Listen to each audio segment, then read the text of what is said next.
Hey everybody, it's Kimberly Linderman with YLEO4A.com and one of the admins here on Gut Crusaders. Today we're going to talk about sourdough, and we've talked about it. I posted the recipe on the page, but today I'm going to show you how to make it. And I know a lot of you have gotten your kombucha scobies or you're waiting for your kombucha scobies, so this is just a recipe you can go back to look at when you're ready to make your sourdough. So my lovely friend Dawn Line helped me yesterday, and we went ahead and made a starter so we can go ahead and show you how to make the cinnamon rolls today. I'm going to show you how to make this starter, but this is the starter that we're going to use in the cinnamon rolls today. So this is the one we made yesterday, and as you notice, it's got a little bit of liquid. See this little bit of liquid? All right, what you need to remember, on the day that you're going to make your cinnamon rolls, you don't want to feed your sourdough starter. And I'm going to show you how to do that here in a little bit. But this little bit of liquid, don't freak out. It's not a bad thing. This is the yeast that's in the kombucha. When it starts to digest the flour, it starts to reproduce. And the product that you get from it reproducing and fermenting the flour is what they call hooch. And that's what this hooch is. Some people don't like their sourdoughs to be really sour. I like really sour sourdough. I want to know that I'm eating sourdough and not just white bread. So I'll just stir this back in and use it as the starter. So this is the one that we're going to be using. I put the coffee filter on it, that way no debris or gnats or anything else will get in my starter. So what you do is you take a clean glass jar, and this is, it's organic flour, but we like to keep it in the freezer, so we put it in a baggie, so that's why it's in a baggie. And you just get some flour and put it in your jar, however much starter you want to make. I was getting ready to ask how much. Well, this is a quarter cup. I normally do a half a cup. I'll do a half a cup of flour and then a half a cup of the kombucha. And I'll show you the consistency you need. So over here is our continuous brew.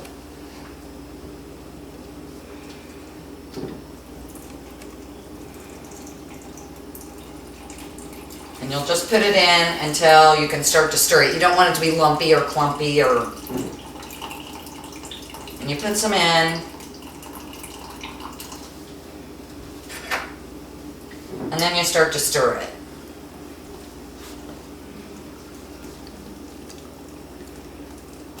And this is a little bit thick, so I'm going to add some more kombucha, because you don't want it thick or it's not gonna work right.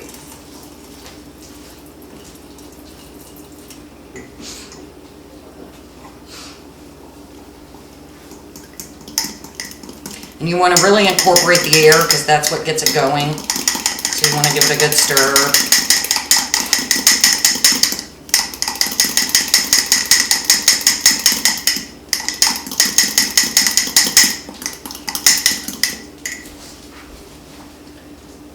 And I'll show you what it needs to look like.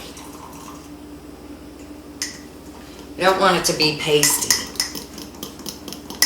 You want it to be almost, it's between a soup and a stew, is how I like to say it.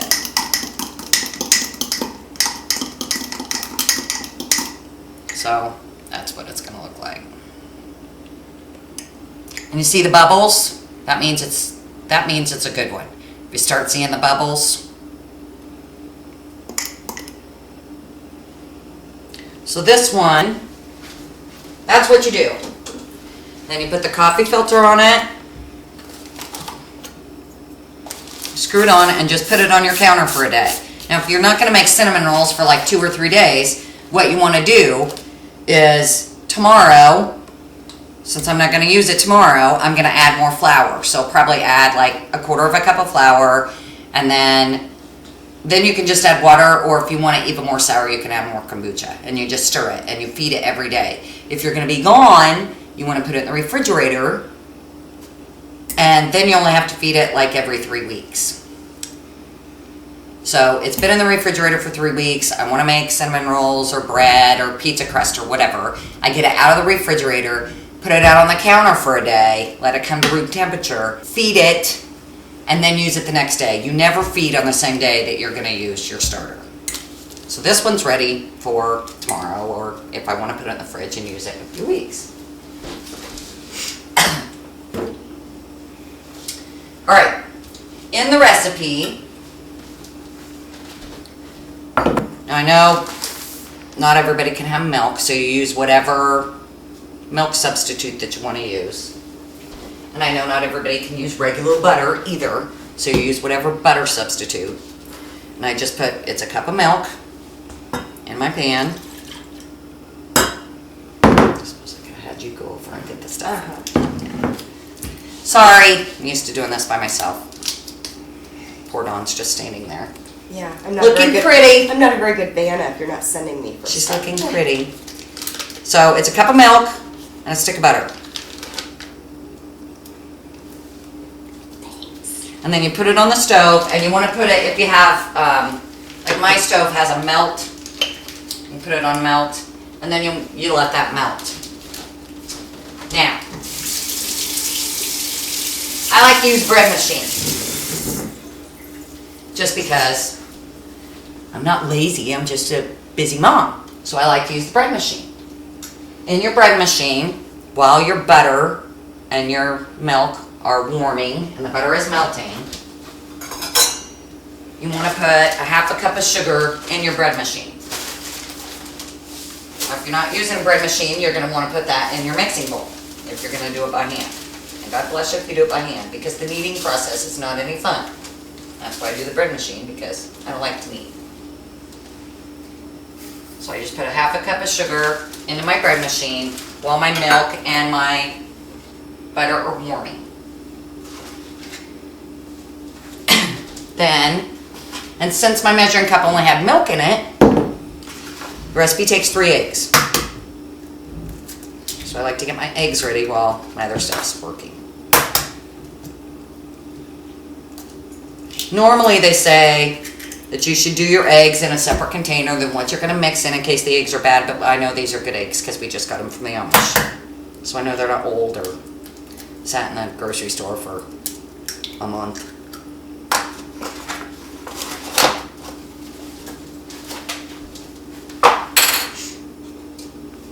And then I like to whip my eggs before I put them in the bread machine.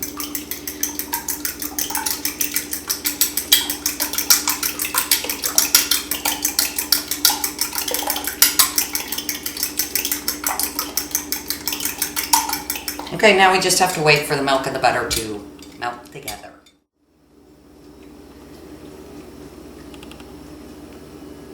Okay, now the butter has completely melted into the milk and it's a little bit warm. You don't want your milk to boil.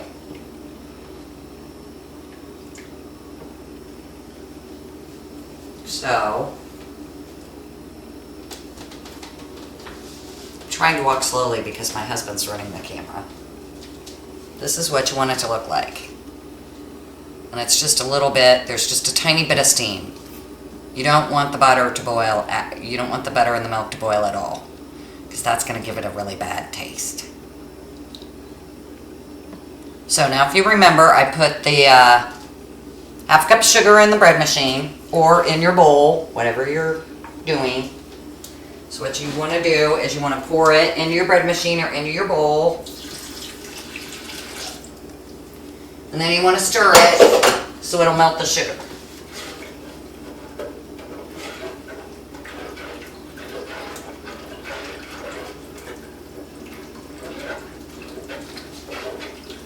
This is just it's an old-timey recipe that I got from my grandma, and her rolls are always wonderful, so. If you stand to the side, you can kind of look. Oh, sorry. Dawn's directing me. She's the organizer of the group. She's the one that's been doing the files, keeping us all in check. Okay. So, now that the butter and the milk are in with the sugar and the sugar is all dissolved, you want to start adding the flour. Would you like to do that, or would you like me to do that? No, you're doing well. Can you tell she really didn't want to do this? All right. Normally it takes 5 to 5.5 cups, depending on your day, the humidity in the air, the lunar cycle, whatever you want to say, depends on how much flour you're going to have to use. So I normally do 3 cups of, I put the 3 cups of flour in there, and then I'll put the eggs in, and then another cup of flour, and then the sourdough starter, and then another cup of flour, and so on, so it'll mix really good in my bread machine. Now if you're doing this by hand, you're going to want to, you know, mix it the same way, just so you get your ball of dough.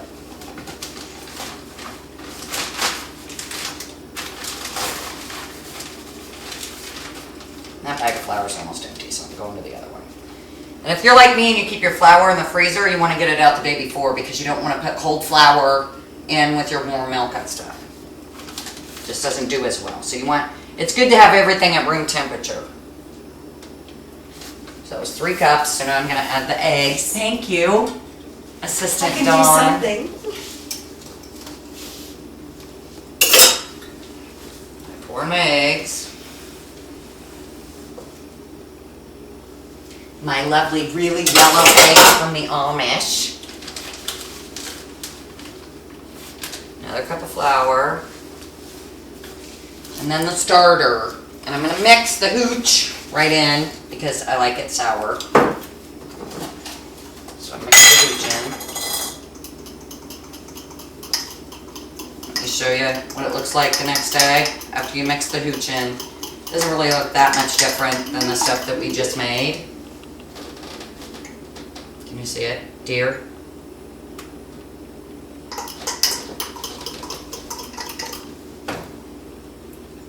Pour that in. Thank you. And then more flour.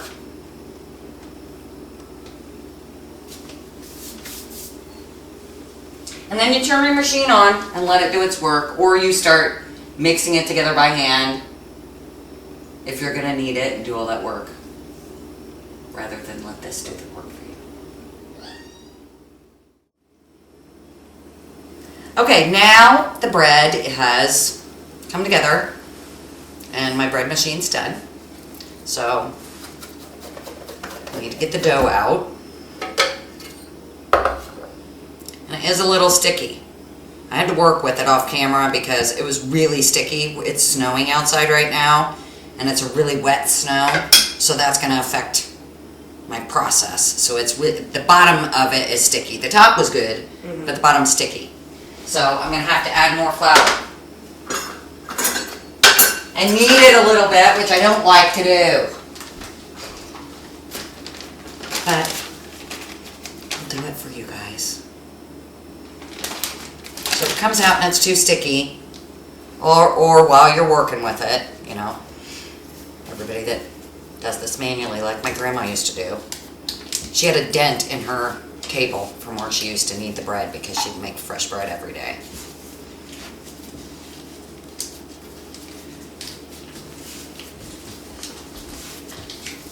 So, just knead it. I mean, you want it to be moist, but you don't want it to stick to your hands to where it makes a mess. Got a little too much flour on my board. Do you want up the sides greased also? Yes, I would. Okay. My lovely assistant, my lovely Vanna White, Dawn Line over here, is greasing my pans to put the cinnamon rolls in once I get them done.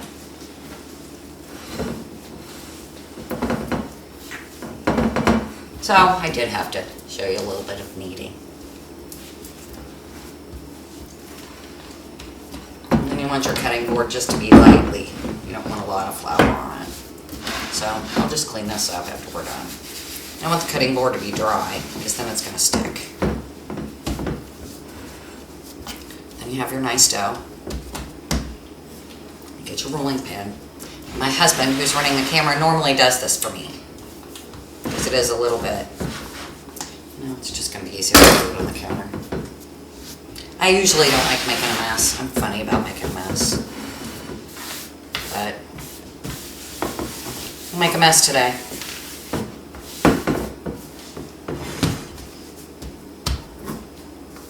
And we like thick. We like ours to be thick. I don't like those little skinny, wimpy cinnamon rolls. I like thick. I don't know if you can see it. There's some little bubbles in the dough, and that's a good sign. That means your sourdough's working.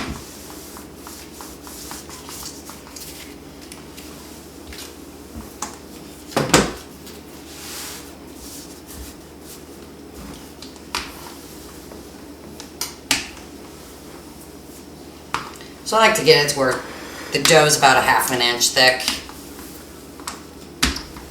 because then you're just going to roll it once you get it done.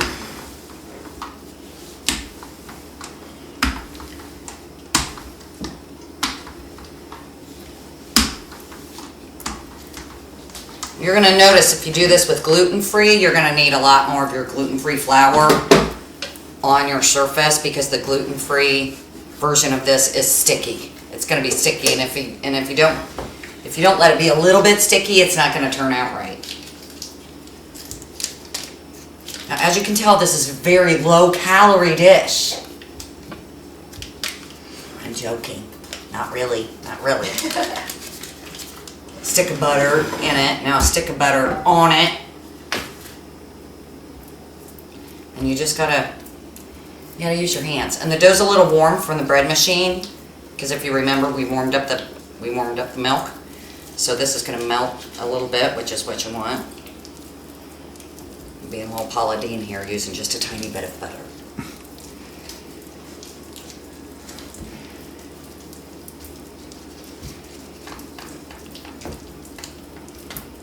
What's the fun if you don't get messy, right? If you say so. I'm glad I have the part where it's not on my hands. That's what hot water was made for.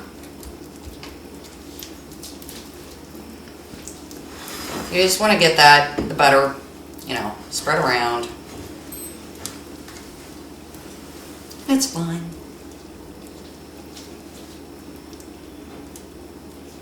And make sure and get the edges so you don't have the ends. You don't want dry ends. If you're like me, I like the innie cinnamon rolls. I like the innie ones. But somebody's got to eat the outie, so you don't want them to be dry. Okay. Now I'm gonna wash my hands.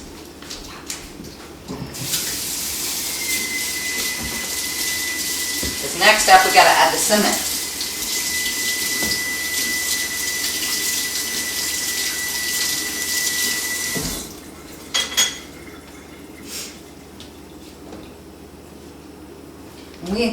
We just like a sprinkle of cinnamon here, since this is so low-cal. But I don't like using a spoon, so. And I was kidding about the sprinkle. We like a lot of cinnamon. No, is that just cinnamon, or you got Cinnamon, sugar. Okay. Thought it looked like it. Yeah, I just take my organic sugar and I like to recycle, so this is a container from something else, and just add cinnamon and then shake it. Do a little shake.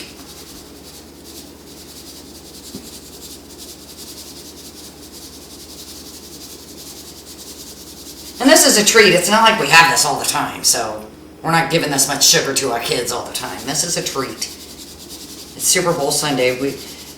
And I don't like football. I don't really care about football, so at the end of this segment, we're going to show you what Dawn and I are going to be doing for Super Bowl Sunday, other than eating cinnamon rolls.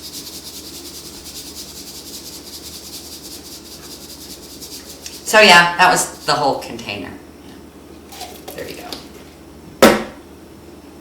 Then you start rolling. And you start at the biggest end and you just roll. Just continue to roll.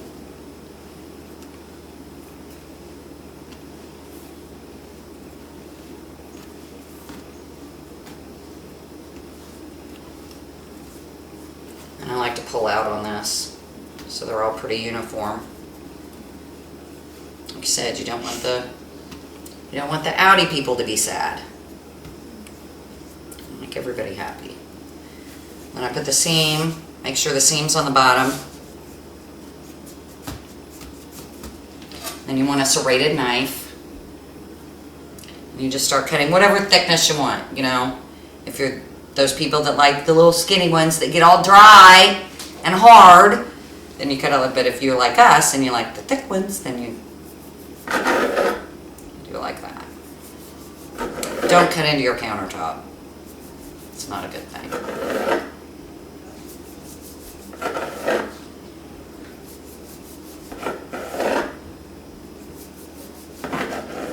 These are going to be really good. I'm sorry y'all can't be here to eat them with us. But I'm glad I am.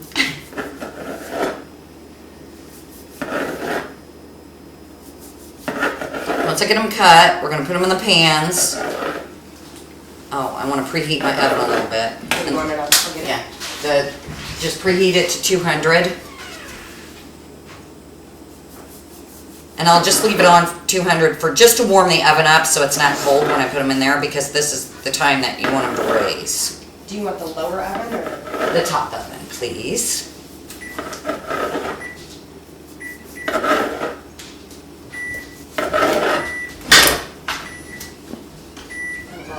I didn't do big pans. Normally I'll just do 2 big pans, and I didn't do big pans because you're going to see later in the segments that I'm going to make certain ones with, I'm going to make the frosting, but one of them is going to have orange essential oil frosting because I like orange in my cinnamon rolls. I didn't have any oranges today, or I would have zested an orange and actually put it in the dough. It's really good, but not everybody likes the orange cinnamon rolls. I do, but not everybody does. And you can normally, you want to leave a little bit of space because these are going to raise. I'll show you in just a minute. So you can take your smaller ones and put them on the edges so there's enough room for them to raise.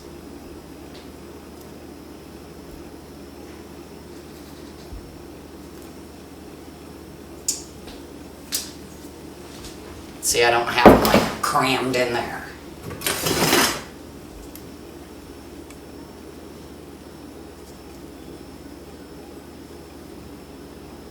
And this is a skinnier pan, so I'm just going to put 2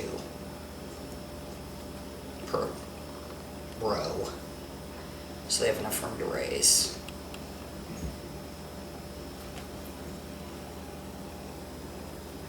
This one. These middle ones are going to be really big. Those are the ones Kurt likes. He likes the big monster ones.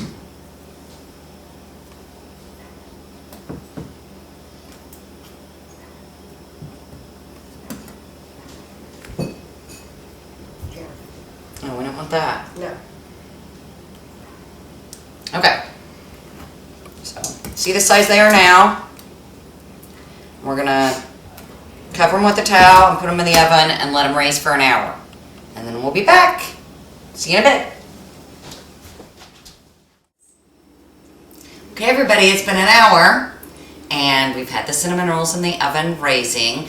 Now, when I preheated the oven to 200, I didn't leave it on 200. I just preheated to warm my oven up because it was cold.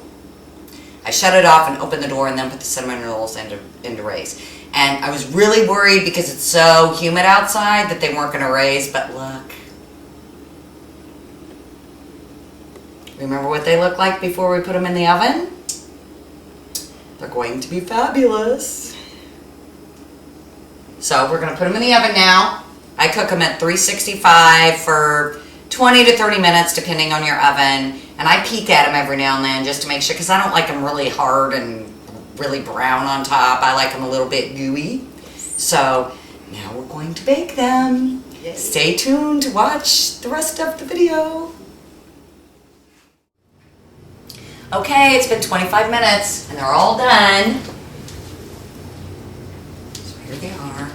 And my husband informed me I wasn't going to give you the recipe for the frosting because some people don't like frosting on theirs. And everybody normally has their own frosting recipe, but Kurt informed me that not everybody knows how to make frosting. So I didn't allow him to film us making the frosting. You just take powdered sugar and a little bit of vanilla and a little bit of milk and butter, of course, you know, because we're low calorie here. And then you just use your mixer, your hand mixer, and you mix it up and you get your frosting. So this is the regular frosting because some people don't like orange frosting, but if you're like me, I like the orange frosting. So I made a little thing of orange frosting for me, and I just made this much frosting and put in 3 drops of the Young Living orange oil because, you know, it's wintertime and we all have seasonal affective disorder, and that will make me happy. So we're just gonna frost them, and then Dawn and I are gonna celebrate, and I'll show you the celebration recipe as well. So Dawn, if you would like to frost the front 2, and I'll frost this one with my orange. So I'll move this over here. Yes. Yes.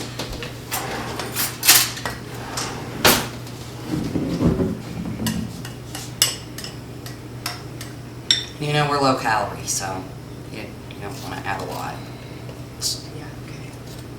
I like a lot. And they're still a little bit, we let them cool, they're still a little bit warm. But I like that, that way it melts down in and makes the top softer. Usually what I do, I start out slow, and then I can go back and put more on. No, I don't, because I like lots. Well, I do too, so that's why I always end up going back and putting more on.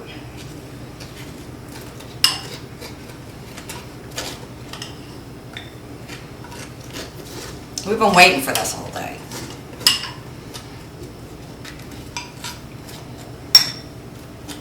I told you I did not want to do this. Why?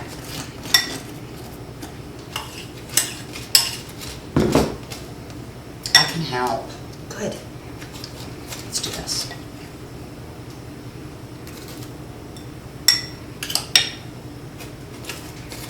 Add a little butter knives. Or you finish doing this and I'll make the cocktails.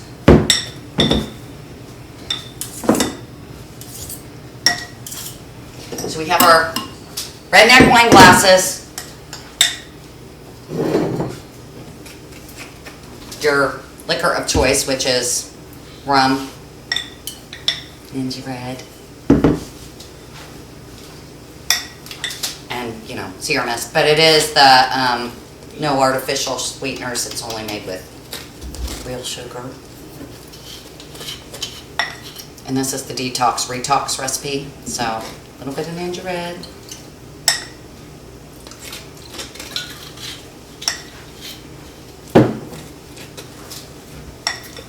Just a smidge of rum, you know. 1, 2, 3, 4, 5. 1, 2, 3, 4, 5. It is Super Bowl Sunday, right?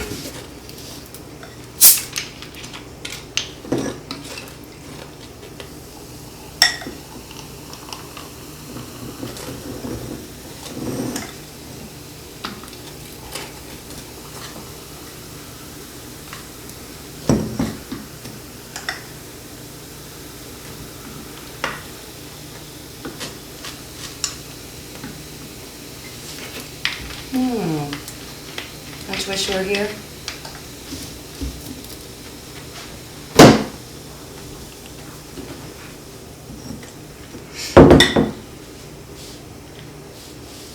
Cheers, Gut Crusaders. Have a great week.